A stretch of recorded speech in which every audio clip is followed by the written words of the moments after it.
Assalamualaikum warahmatullahi wabarakatuh. Buat konco-konco tani, dulur-dulur tandur dimanapun Anda berada, selamat sore buat teman-teman semuanya. Selamat beraktivitas kembali setelah istirahat siang ya teman-teman ya. Kali ini buat teman-teman semuanya, saya mau membagikan yaitu teknik ilmu. Nah, kali ini bener-bener ilmu teman-teman. Jadi ini adalah satu ilmu dimana ini lebih khusus buat teman-teman semuanya yang ada di wilayah-wilayah tertentu, tapi ya ini tidak semua wilayah bisa ini. Nah, ini adalah salah satu contoh kameranya. Kalau orang tua dulu banyak yang menanam bambu, dimana dimaksudkan untuk ya mungkin bambu itu dipakai untuk bahan material rumah pada waktu itu. Mungkin sekarang lebih ke anyaman atau mungkin kerajinan kreatif ya.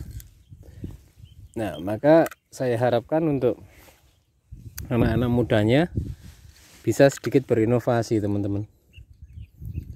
Inovasinya apa?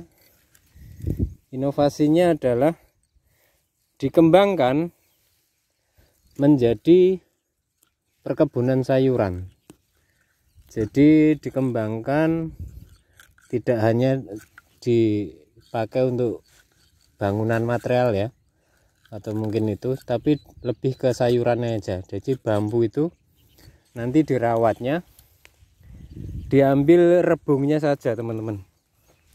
Kalau memang rebung itu mahal harganya di tempat kalian, namun kalau rebung itu harganya murah ya ras itu nggak jadi teman-teman. Nah, konsepnya ini sama teman-teman. Jadi sayuran ini tadi aku dikasih tahu namanya apa juga lupa ini. Jadi konsepnya ini nanti sayurnya itu ini teman-teman. Ini kecil nih. Ini tuh dicari sebanyak mungkin. Ini mahal teman-teman sayuran ini. Sekilonya itu 200 cm ini. 200 cm itu kalau dirupiahin 100.000 per kilonya. Nah, hal ini konsep kerja, cara kerjanya adalah ini teman-teman. Anda bisa lihat di mata gunting ya. Ini kita cari yang istilahnya ini adalah rumpun bambu ya. Kita ambil yang tua-tua, kita potongin semua. Yang tua-tua kayak gini. Atau mungkin bisa selain yang tua kita sisakan. Dalam setiap rumpunnya ini hanya 3 atau 4 biji saja. Jadi rumpunnya nggak usah banyak-banyak, tapi nanti hasilnya itu apa namanya, ini nih rebungnya kira-kira itu banyak banget. Jadi ini juga konsep ini juga dipakai untuk petani sayur rebung ya teman-teman. Jadi di Taiwan itu ada perkebunan rebung. Nah, itu ada teman-teman. Nah, konsep pemeliharaannya seperti apa? Nah, konsep pemeliharaannya ya semacam ini tadi teman-teman.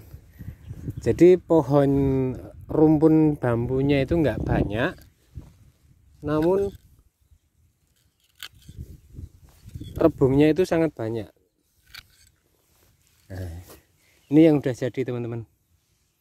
Ini Anda bisa lihat bawahannya bersih. Nah, ke belakang itu bersih. Nah, sementara rumput yang belum saya pruning itu kayak gini.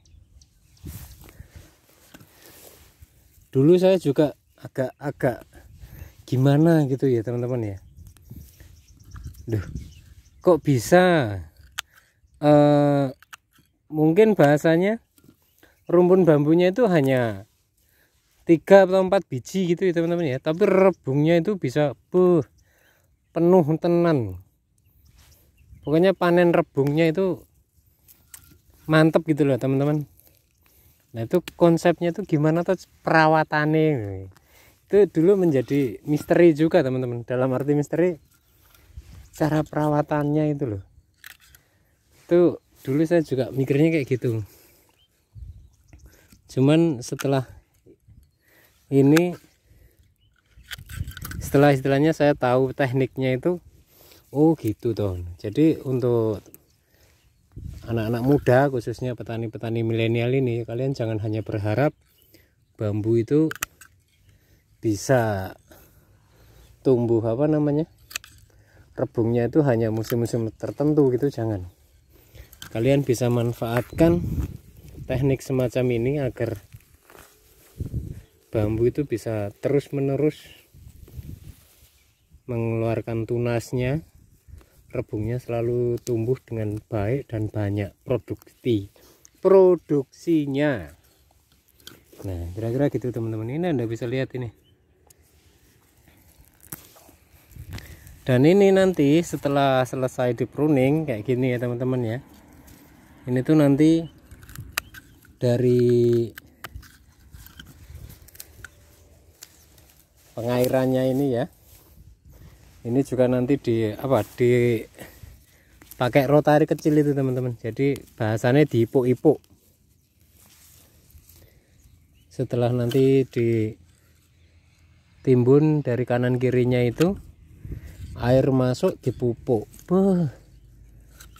Nanti seolah-olah tunas-tunas barunya itu langsung pada keluar. Nah, jadi nyari duit itu tidak harus kerja keras teman-teman, tapi kerja cerdas juga.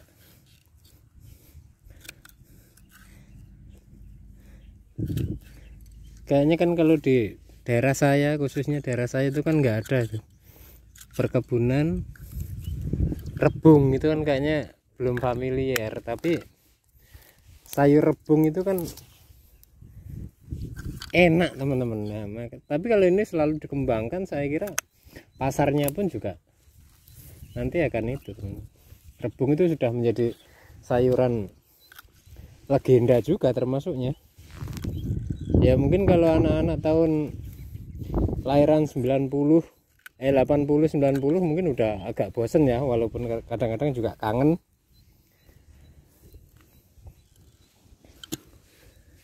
Tapi hal-hal semacam ini perlu kita lestarikan, dan ini salah satunya adalah alasan kenapa negara Cina itu dikatakan negara tirai bambu. Kalau selama ini orang Jawa itu beranggapan tanaman yang serbaguna itu adalah padi, yang dimana filosofinya jerami bisa jadi ini, sekamnya jadi ini, berasnya apalagi kayak gitu. Namun hal itu berbalik dengan negara Cina ini teman-teman.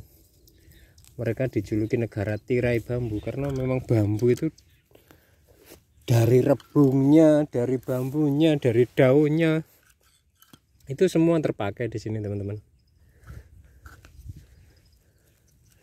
Itu ya teman-teman ya, ini satu inspirasi buat kalian semua yang mungkin mau berkebun sayuran rebung ya. Ini jujur saya agak tertarik juga ya untuk mengembangkan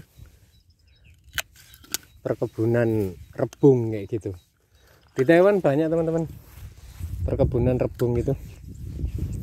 Nah nanti kedepannya kan saya kasih tunjuk nanti hasilnya rebungnya itu semacam apa gitu ya.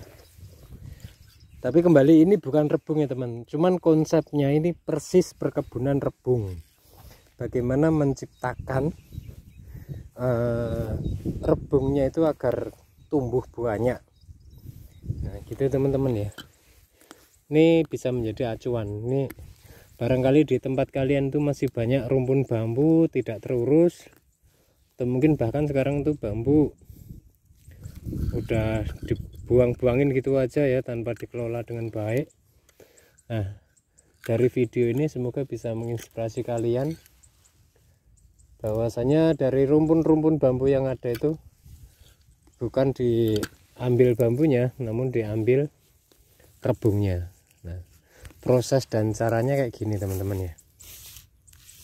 Ini nanti rebung-rebungnya kayak gini. Kalau tumbuh tinggal di pok. Wah, duit tok guys. Rebung sendiri menurut saya kan di Indonesia juga masuk kategori komoditas sayuran mahal sih menurut saya, dibanding dengan bayam apa kangkung itu kan masih mahal itu. Nah, maka hal-hal semacam ini harus kita pikirkan sebagai aliran cuan kita. Nah, ini udah selesai teman-teman. Kembali ya teman-teman ya, ini nanti kita sisakan 3 atau 4 saja. Jadi yang tua-tua kayak gini dibuangin ya. Jadi kita tuh harus pandai-pandai menciptakan aliran cuan kita teman-teman. Dan ini tuh kan kalau kalian masih punya kebun tanaman bambu itu, saya malah lebih setuju dirawatnya dengan konsep kayak macam ini. Kalaupun memang di tempat kalian itu sistemnya masih musiman ya, cuman kalau dirawat kayak gini kalian punya satu investasi perkebunan sayuran rebung yang notabene setahun sekali tanpa harus kalian rawat dengan intensif. Hanya cukup di pruning saja ya teman-teman ya. Nanti hasilnya setiap tahunnya kalian punya pensiunan setiap tahunnya. Nah, gitu teman-teman ya. Oke, buat teman-teman semuanya, hanya ini yang bisa saya bagikan. Semoga ini bisa menginspirasi kalian ya teman-teman ya, bagaimana untuk mendapatkan aliran cuan itu tidak harus kerja keras, namun juga dengan kerja cerdas. Oke, buat teman-teman semuanya, mohon maaf bila mana ada salah kata dan siapa. Sekian dari saya, Gembel Taiwan. Akhir kata, wabillahi taufiq wal hidayah. Wassalamualaikum warahmatullahi wabarakatuh.